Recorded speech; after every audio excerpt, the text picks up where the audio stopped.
Oke baik, selamat pagi semuanya, Bapak Ibu.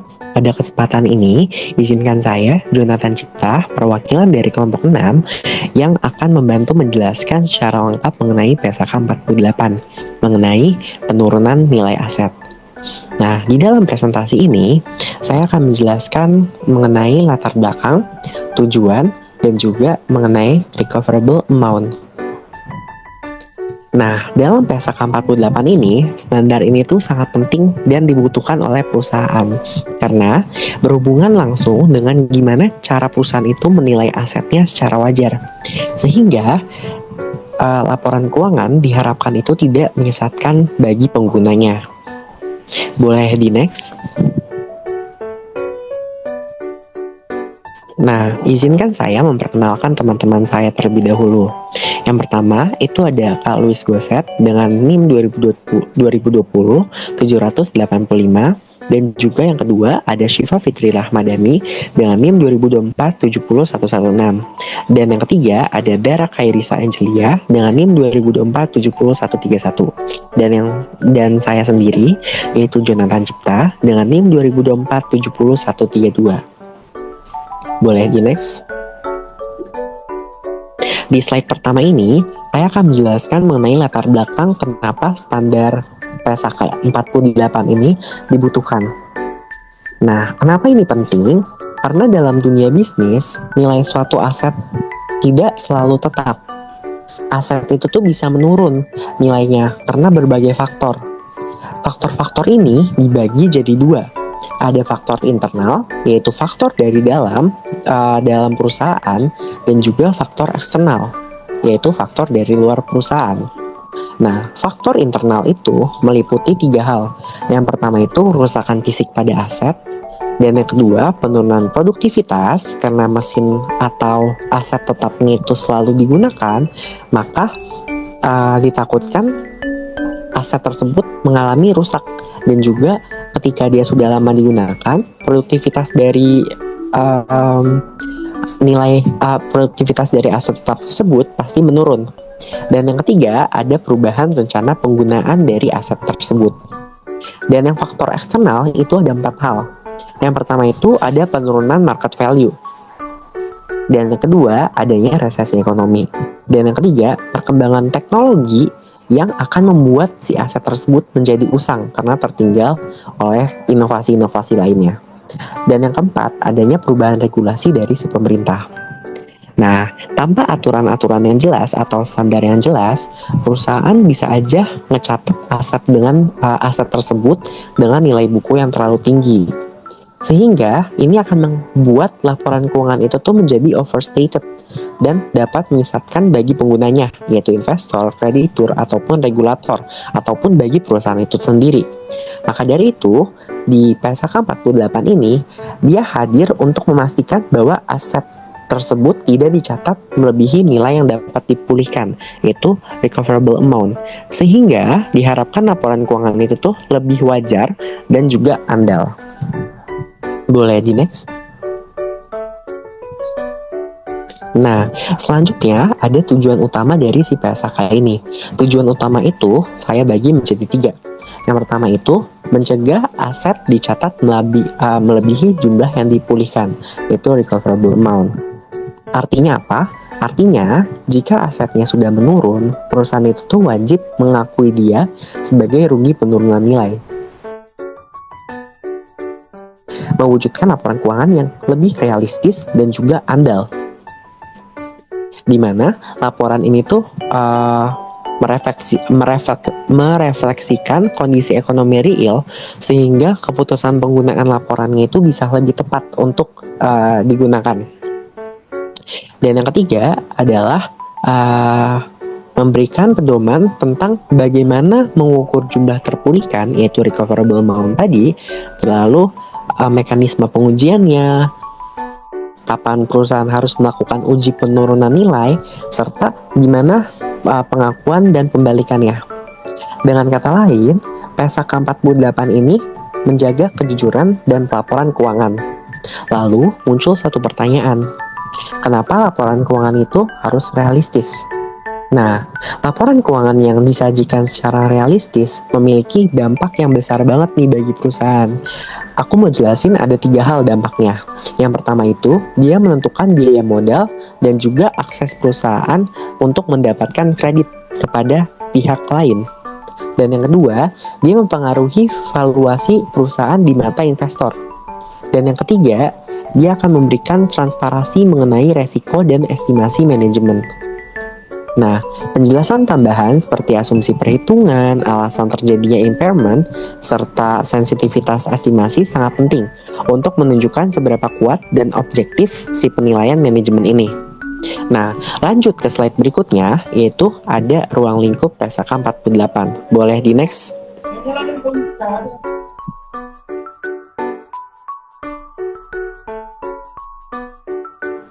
Nah, berikutnya di slide ini, aku mau jelasin gimana ruang lingkup dari si PSAK 48 ini.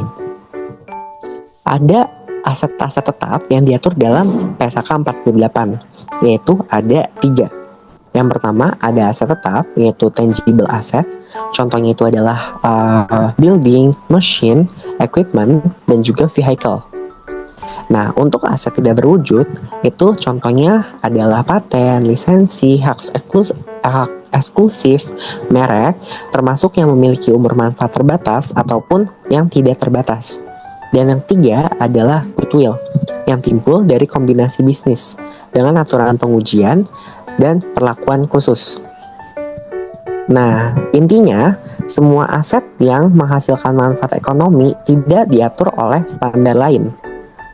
Kemungkinan besar akan diatur oleh si PSAK 48 ini.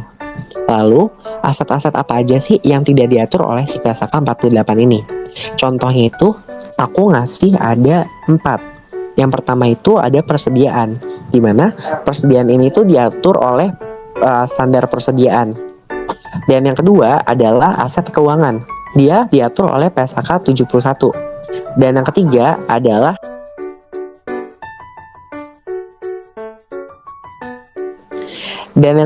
adalah aset pajak tangguhan. Dia itu akan mengikuti PSAK tentang pajak penghasilan. Dan yang terakhir adalah properti investasi. Dia diukur oleh nilai wajar. Dia akan mengikuti PSAK properti investasi. Karena itu penting bagi si akuntan ini tuh untuk memahami standar lain agar perusahaan itu tidak salah dalam penerapannya.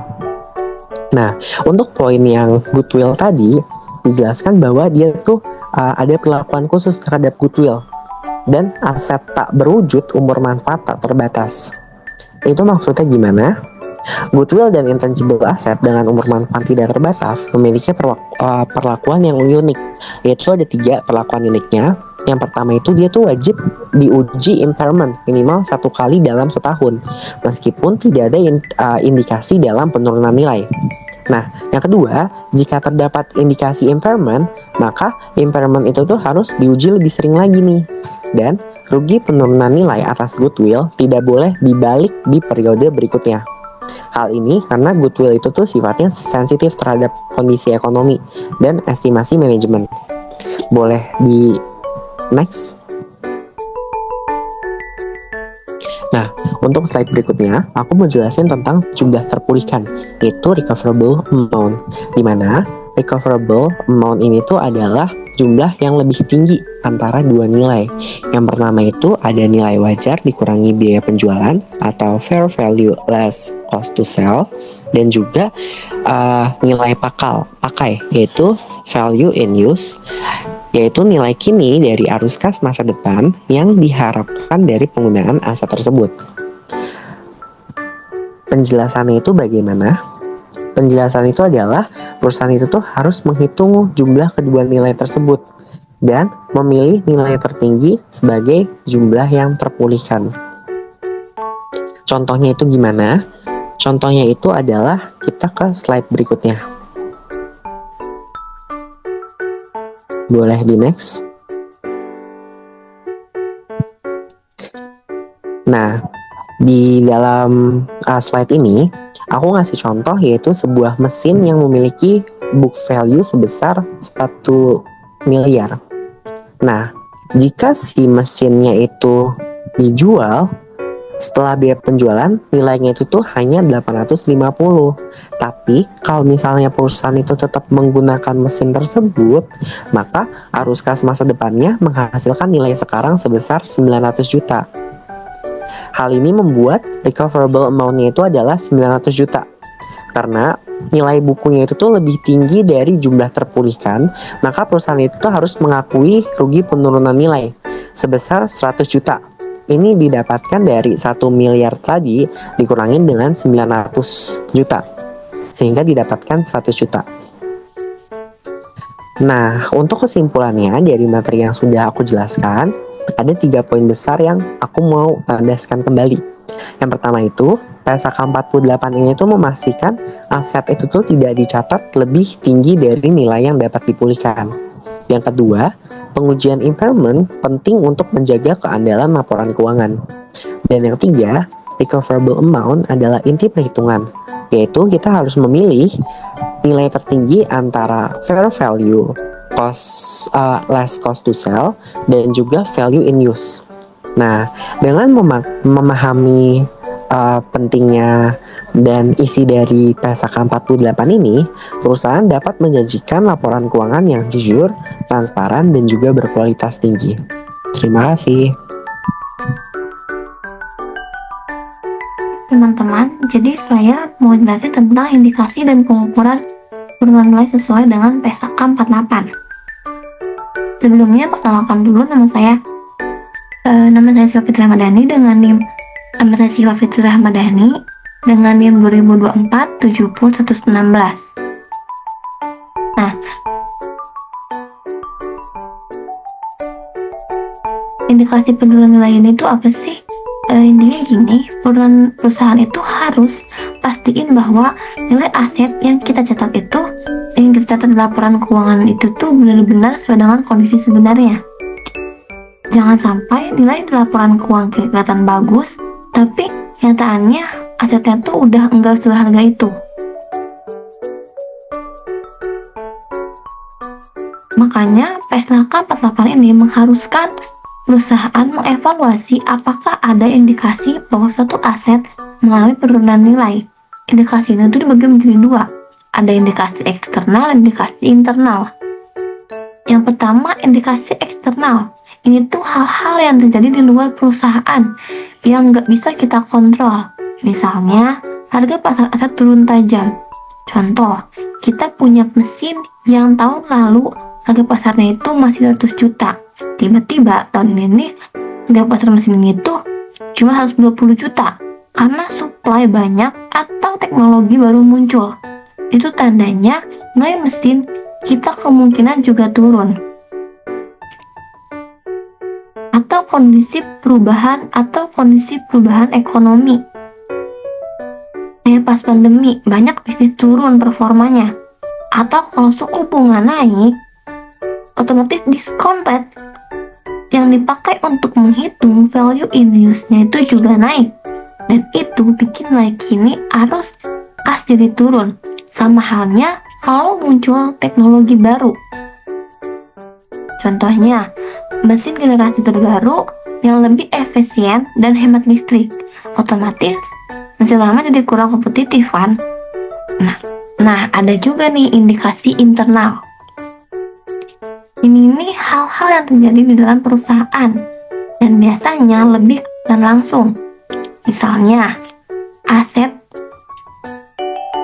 rusak. Bayangin mesin produksi kamu sering mogok, hasil produksinya menurun, atau perawatannya makin mahal. Itu tanda bahwa nilai ekonomis mesin itu tuh udah nggak sama kayak sebelumnya.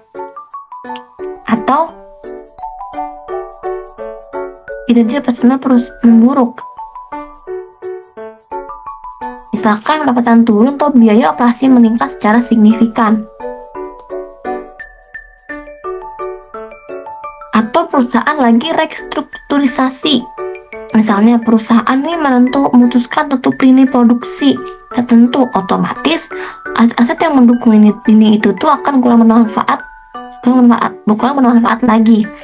Termasuk kalau ada perubahan rencana bisnis, misalnya proyek besar yang di awalnya mau dikerjakan pakai aset tertentu ternyata dibatalkan, nilai aset itu tuh otomatis turun karena fungsinya berkurang. Jadi ketika salah satu tanda ini tuh muncul, PSAK 48 ini tuh bilang kita harus melakukan impairment test untuk memastikan apakah aset tersebut benar-benar mengalami penurunan nilai.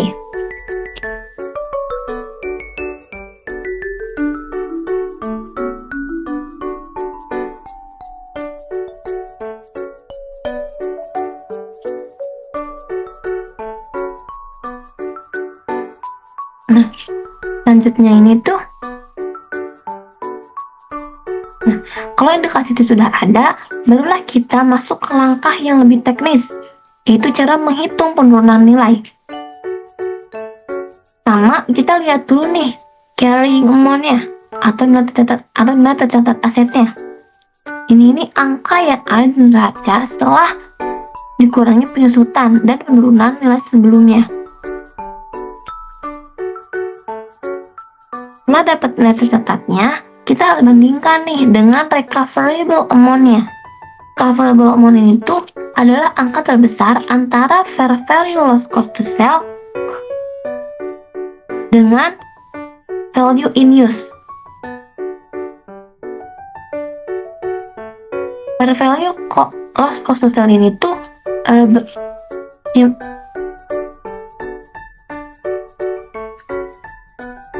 fair value loss cost to sell ini tuh misalkan berapa harga jual aset kalau kita jual hari ini, dikurangi biaya penjualan seperti biaya broker, komisi, biaya angkut dan lain-lain. Nah, value in use ini tuh manfaat dari memakai aset itu dihitung dari arus masa depan yang bakal dihasilkan aset lalu didiskon ke nilai saat ini.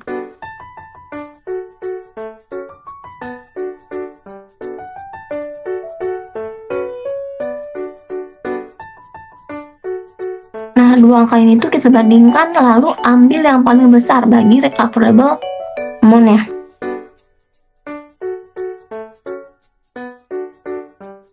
Oke. Selanjutnya kita hitung nih rugi penurunan nilainya atau impairment loss-nya. Jadi itu ada tentang soal, misalkan Kurs SA melakukan uji penurunan nilai impairment test untuk peratannya. Nah, carrying amount itu adalah 200 juta. Nah, fair value less cost to sell itu 180 juta dan value in use itu 175 juta. Terus kita cari nih recoverable amount ini tuh berapa. Nah, cara ngitungnya itu kita bandingin fair value less cost to sell-nya 80 juta ini kita bandingin dengan value in use-nya ini.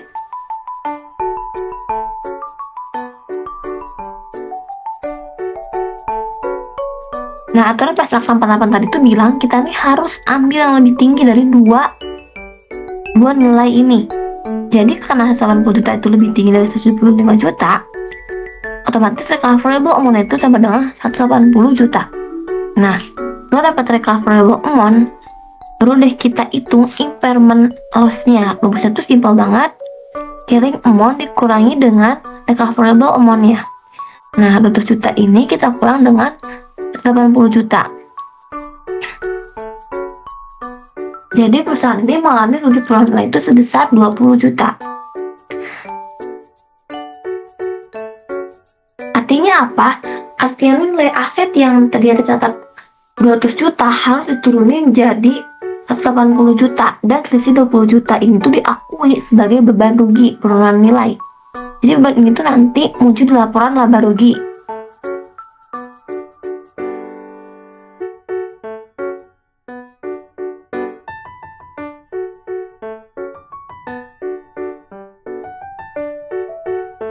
Intinya kita tuh coba bandingin nilai tercatat sama nilai pemulihan.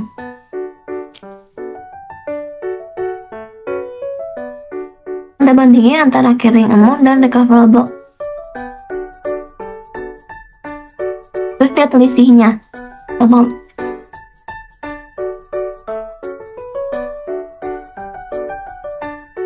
Ini penting banget karena ini tuh menjaga supaya nilai hasil laporan keuangan itu tuh nggak ketinggian dari nilai sebenarnya.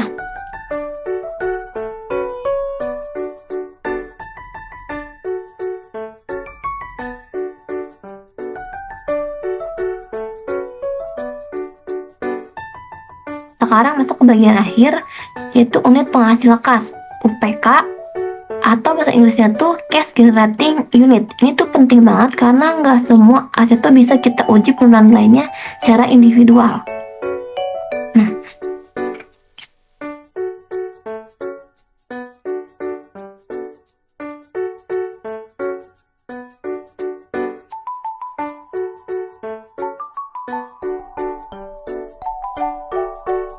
Nah, PSAK 48 ini tuh memakai konsep UPK untuk aset yang tidak bisa menghasilkan kas sendiri dan harus diuji secara kelompok.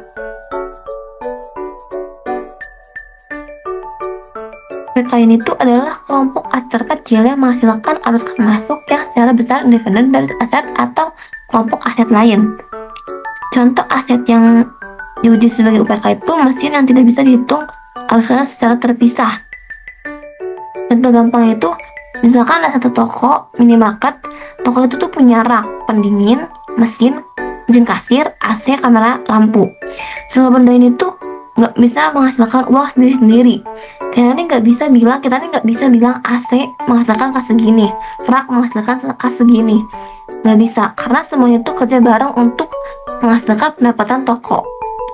Maka, satu unit minimarket itu dianggap sebagai satu UPK. Contoh lainnya itu ada satu unit produksi tertentu atau divisi-divisi tertentu.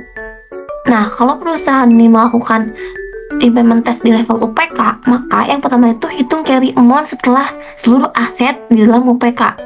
Yang kedua ini tuh hitung recoverable amount UPK. Yang ketiga itu bandingkan. Nah, jika UPK mengalami penurunan nilai rugi dan dialokasikan ke aset di dalam UPK sesuai urutan PSAK 48.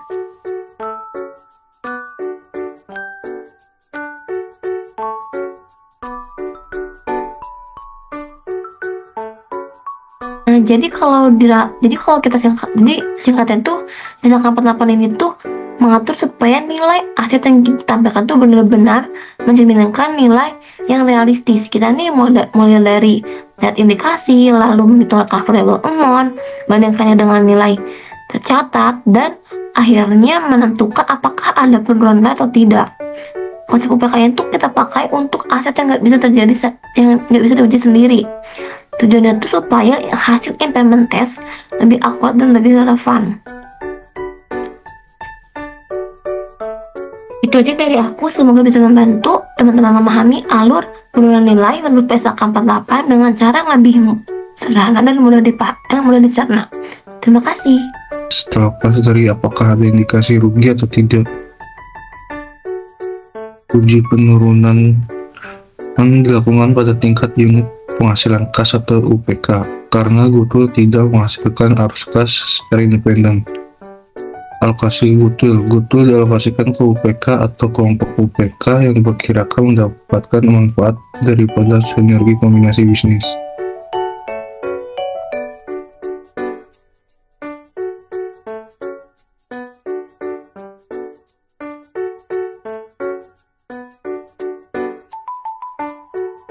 Selanjutnya, urutan pengakuan rugi penurunan nilai.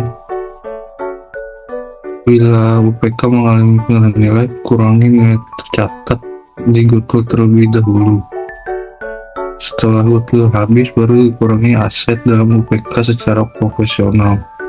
Goodwill tidak boleh dibalik. Jika goodwill sudah mengalami penurunan nilai, tidak boleh dibalik pada periode berikutnya meskipun kondisi ekonomi membaik.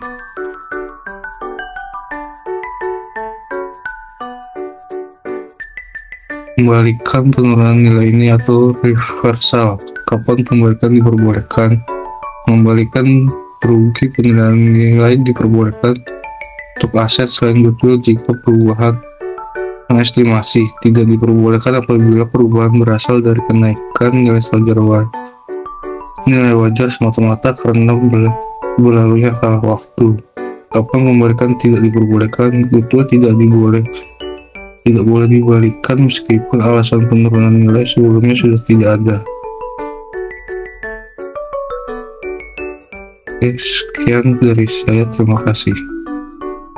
Pada slide ini, kita membahas tentang pentingnya pengungkapan atau disclosure dalam PSAK 48. PSAK 48 mewajibkan perusahaan untuk memberikan informasi yang cukup kepada para pengguna laporan keuangan, seperti investor, kreditor, dan analis, agar mereka dapat memahami kondisi dan dampak dari penurunan nilai aset. Tujuan utamanya adalah untuk meningkatkan transparansi, akuntabilitas, dan keandalan laporan keuangan. Ada beberapa informasi utama yang wajib diungkapkan perusahaan. Yang pertama, jumlah rugi penurunan atau pembalikan nilai, termasuk berapa kerugiannya selama periode berjalan dan apakah ada pembalikan dari tahun sebelumnya. Lalu yang kedua, penyebab terjadinya penurunan atau pembalikan nilai. Misalnya, penurunan harga pasar, perubahan teknologi, turunnya permintaan, atau kerusakan fisik. Lalu yang ketiga, metode pengukuran jumlah terpulihkan, yaitu apakah menggunakan nilai wajar dikurangi biaya menjual atau nilai pakai. Lalu yang keempat, asumsi utama yang digunakan, seperti tingkat diskonto, estimasi pertumbuhan, dan proyeksi arus kas. Lalu yang kelima, unit penghasil kas atau UPK yang terdampak, termasuk nama UPK, jumlah tercatat, dan aset-aset lain yang dialokasikan. Lalu selanjutnya, dampak penurunan nilai terhadap laporan keuangan. Pertama, dampak terhadap neraca atau laporan posisi keuangan. Ketika aset mengalami penurunan nilai tercatat turun sehingga total aset perusahaan ikut menurun. Lalu karena kerugian penurunan nilai mengurangi laba, maka ekuitas juga ikut menurun. Lalu jika penurunan nilai sangat besar, ini dapat menandakan kondisi keuangan perusahaan yang sedang melemah. Lalu yang kedua, ada dampak terhadap laporan laba rugi. Yang pertama, rugi penurunan nilai dicatat sebagai beban, sehingga laba bersih perusahaan menurun. Lalu yang kedua, laba yang lebih kecil bisa mempengaruhi persepsi investor terhadap profitabilitas perusahaan. Lalu selanjutnya, yang ketiga, dampak terhadap rasio keuangan. Yang pertama, ROA atau Return on Asset. Ketika aset turun, ROA itu bisa meningkat atau menurun tergantung seberapa besar penurunan aset dibandingkan dengan penurunan labanya. Lalu yang kedua, Debt to Equity Ratio atau DER. Itu jika ekuitas turun, DER otomatis meningkat, yang memberi sinyal meningkatnya risiko keuangan. Lalu yang ketiga, yaitu profit margin. Karena impairment tercatat sebagai beban, maka margin laba perusahaan ikut menurun. Lalu dampak yang terakhir itu adalah implikasi terhadap manajemen dan investor. Yang pertama, bagi manajemen, penurunan nilai ini menjadi sinyal bahwa ada masalah operasional atau teknologi yang harus diperbaiki, serta menjadi dasar untuk menilai aset mana yang masih produktif. Lalu yang kedua, bagi investor dan kreditor, impairment ini membantu memberikan gambaran yang lebih akurat tentang kesehatan keuangan perusahaan dan risiko yang mungkin dihadapi. Lalu di saat ini kita melihat contoh konkret penurunan nilai aset dan pencatatannya. Kasusnya adalah sebuah mesin dengan nilai tercatat 100 juta, lalu nilai wajar dikurangi biaya menjual yaitu 70 juta, Lalu nilai pakai yaitu 80 juta. Nah, untuk menentukan jumlah terpulihkan, kita pilih nilai tertinggi antara fair value dan value in use. Di sini jumlah terpulihkan adalah 80 juta. Maka rugi penurunan nilai sama dengan nilai tercatat yaitu 100 juta dikurangi jumlah terpulihkan yaitu 80 juta. Hasilnya adalah 20 juta. Nah, jurnal yang dicatat yaitu debitnya impairment loss on asset yaitu sebesar 20 juta, lalu kreditnya accumulated impairment loss sebesar 20 juta juga. Nah, impairment loss masuk ke dalam laba rugi sebagai beban, sedangkan accumulated impairment loss mengurangi nilai aset dalam neraca.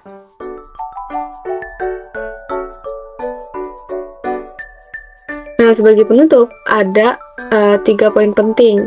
Yang pertama itu manfaat penerapan PSAK 48. Yang pertama, itu membantu menyajikan nilai aset secara wajar. Yang kedua, meningkatkan keandalan laporan keuangan. Yang ketiga, mencegah overstatement aset dan laba. Yang keempat, mendorong manajemen melakukan evaluasi berkala atas aset. Yang kelima, yaitu meningkatkan transparansi dan kredibilitas perusahaan. Lalu, poin yang kedua yaitu pentingnya prinsip kehati-hatian yaitu prudence. PSAK 48 itu mencerminkan prinsip akuntansi bahwa perusahaan tidak boleh melebih-lebihkan nilai aset atau laba.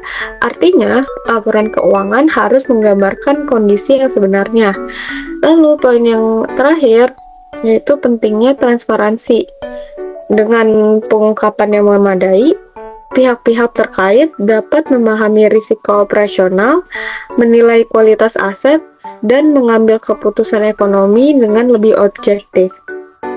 Nah, dengan demikian, penerapan PSAK 48 bukan hanya kewajiban regulasi, tetapi juga bagian penting dalam menjaga kualitas laporan keuangan dan kepercayaan para pemangku kepentingan.